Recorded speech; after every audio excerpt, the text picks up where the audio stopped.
পরম শান্তি লাভ কর্মযোগের দ্বারা কিভাবে জ্ঞান অর্জন করা যায়।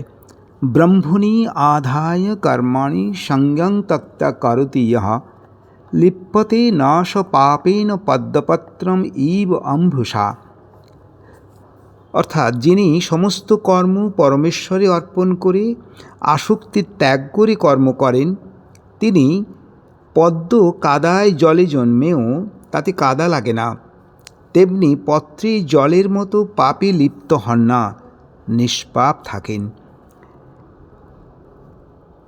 কায়েন মনসা বুদ্ধ্যা কেবলই ইন্দ্রিয়ৈ অপি যোগিনঃ কর্ম কুর্বন্তি সঙ্গং ত্যক্তা আত্মশুদ্ধয়ে।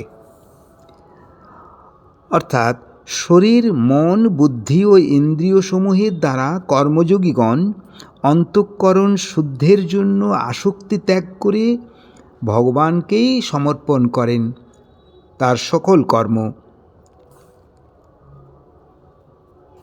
যুক্ত কর্মফলং ত্যক্ত্বা শান্তিম আপ্নোতি নৈষ্ঠিক্যম অযুক্ত কামকারেণ ফলে সক্ত নিবধ্যতে। অর্থাৎ কর্মযোগী কর্মফল পরিত্যাগ করে পরম শান্তি পান।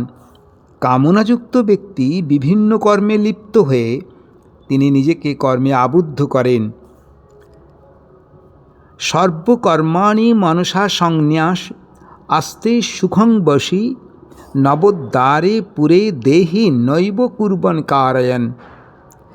ইন্দ্রিয় বশীভূত করে বিবেকযুক্ত মন দ্বারা সর্বকর্ম পরিত্যাগ করে নবোদ্বারে, এই শরীরের মধ্যে যে 9টি দ্বার, 2টি কান, 2টি চোখ, 2টি নাসিকা ছিদ্র, মুখ, পায়ু ও উপস্থ, এই শরীরে তিনি সুখে বাস করেন। তিনি নিজে কিছু করেন না, অন্য কেউ করান না।